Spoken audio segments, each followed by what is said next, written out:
لیکن میرا شوہر میرے سامنے بیٹھ کر دوسری لڑکیوں سے فون پر باتیں کرتا تھا، ان کی تعریفیں کرتا اور رات دیر تک ان سے میسج پر بات کرتا تھا، کبھی ان سے ان کی تصویریں منگواتا، کبھی خود ان کو تصاویر بھیجتا۔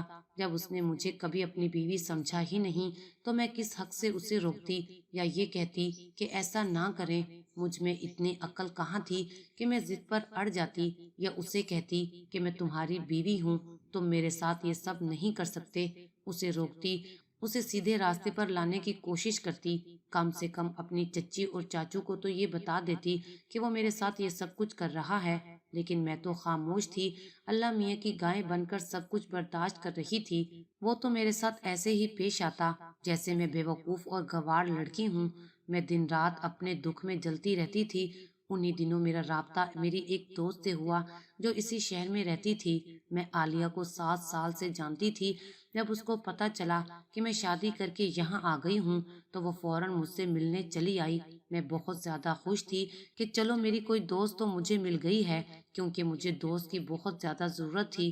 جو کچھ میرے ساتھ ہو رہا تھا وہ میں اپنے ماں باپ کو نہیں بتا سکتی تھی، اور انسان جب تک اپنا دل کسی کے سامنے ہلکا نہ کرے وہ اور زیادہ پریشان ہو جاتا ہے۔ میں بھی بہت زیادہ پریشان تھی اور مجھے کوئی ایسا چاہیے تھا جس کے سامنے میں اپنا دل ہلکا کر سکوں۔ ایسے حالات میں اپنا کوئی دوست مل جاتا تو میرے لیے بہت بڑی بات تھی۔ میں بہت زیادہ خوش ہوئی، وہ فوراً مجھ سے ملنے آ گئی۔ اس بات سے بھی وہ بہت خوش تھی۔ ہم دونوں بیٹھ کر بہت ساری باتیں کرتے رہے۔ وہ بہت زیادہ خوبصورت اور پڑھی لکھی تھی، شہر کا اثر بھی ہو گیا تھا۔ اب تو اسے دیکھ کر ایسا لگتا تھا کہ وہ یہاں شہر میں ہی پیدا ہوئی ہو۔ مدثر نے جب عالیہ کو دیکھا تو وہ اس کا دیوانہ ہو گیا۔ دن رات مجھ سے عالیہ کے بارے میں سب کچھ پوچھنے لگا، اور اس کے بعد اس نے جو بات کی اس پر میں حیران رہ گئی۔ اس کا کہنا تھا کہ اس کو میری دوست بہت اچھی لگی ہے، میں کسی طرح سے اس کے بارے میں بات کروں اور اس کی دوستی مدثر سے کرواؤں۔ میں اس بات کو سن کر بہت حیران ہوئی تھی، پر میرے اختیار میں ویسے بھی کیا تھا؟ میں یہ بازی پہلے ہی ہار چکی تھی، جو میرا تھا ہی نہیں۔ میں اس کے لیے کیا لڑائی کرتی؟ اگر وہ عالیہ کے ساتھ چکر نہ چلاتا تو کسی اور کے ساتھ چلا لیتا۔ میری زندگی اتنی بری ہو گئی تھی کہ مجھے پتا بھی نہیں تھا۔ میرا اپنا شوہر مجھے یہ کہہ رہا تھا کہ تم میری دوستی اپنی دوست سے کرواؤ۔ اگر میں یہ بات اپنی دوست سے کرتی تو اس کا کیا رویہ ہوتا؟ وہ کس طرح سے پیش آتی؟ وہ مجھے کیا سمجھتی؟ میرے بارے میں کیا سوچتی کہ میں کون ہوں؟ میں کس طرح کی باتیں کر رہی ہوں؟ وہ بھی ایک شریف خاندان سے تھی، میں اس کے ماں باپ کو بھی جانتی تھی۔ گاؤں کے لوگ تو ویسے بھی بہت معصوم اور شریف ہوتے ہیں۔ میں نے ایسے ہی کیا۔ عالیہ بھی اس بات کو سن کر غصہ نہیں ہوئی، بلکہ اس کو اس بات سے بہت خوشی ہوئی کہ کوئی اس کا اتنا دیوانہ بن گیا ہے۔ جب میں نے یہ بات عالیہ کو بتائی تو وہ خوشی سے نہال ہو گئی، اور اس کو یہ بات بری نہیں لگی بلکہ اچھی لگی کہ کوئی میرا دیوانہ ہو گیا ہے۔ اس نے کہا کہ دیکھو، سیدھی سی بات ہے، اگر تمہارے شوہر کو تم میں دلچسپی نہیں ہے تو تم اپنے آپ کو اس پر تھوپ نہیں سکتی۔ جس رشتے میں خود کو دوسرے پر مسلط کیا جائے وہ رشتے ویسے بھی نہیں چلتے۔ اگر وہ مجھ سے محبت کر بیٹھا ہے تو اس میں میرا کیا قصور ہے؟ دیکھو، میں تمہاری دوست ہوں، لیکن تمہارا گھر تو میرے آنے سے پہلے ہی برباد تھا۔ تمہارے شوہر کا تمہارے ساتھ کوئی تعلق نہیں تھا، یہ بات دیکھ کر ہی پتہ چل جاتی ہے۔ مجھے بہت غصہ آ رہا تھا، کیونکہ جس چیز کو وہ اپنانا چاہتی تھی وہ میری تھی، لیکن جب وہ چیز خود اس کی جھولی میں جا رہی تھی تو میں کیا کر سکتی تھی؟ میں بھی خاموش ہو گئی۔ غلطی اس کی نہیں تھی، میرا یہ کیس کمزور تھا۔ پھر ان دونوں کی باتیں شروع ہو گئیں۔ وہ دن رات ایک دوسرے سے باتیں کرتے تھے، اور یہ سب میں نے خود کروا دیا تھا۔ مدثر اکثر مجھے خط اور تحفے لا کر دیا کرتے تھے اور کہتے تھے جاؤ یہ عالیہ کو دے کر آؤ۔ وہ بھی بدلے میں میرے شوہر کے نام خط لکھ کر دیا کرتی تھی۔ میں یہ سب دیکھتی اور برداشت کیا کرتی تھی۔ وہ تو مجھے اس بات کا حصہ بنا چکے تھے۔ وہ ماچس جس سے میرے گھر کو آگ لگ چکی تھی وہ میرے ہی ہاتھوں استعمال کروائی گئی تھی۔ ایک روز تو مدثر نے حد ہی کر دی۔ مجھے کہا کہ میں کچھ بھی کر کے آج عالیہ کو اپنے گھر بلواؤں، ورنہ وہ مجھے طلاق دے دے گا، اور میں نے مجبور ہو کر اپنی بیماری اور اس بات کا بہانہ بنا کر اسے گھر بلا لیا کہ میں بہت تکلیف میں ہوں، گھر میں اکیلی ہوں۔ اور پھر ایسا ہی ہوا۔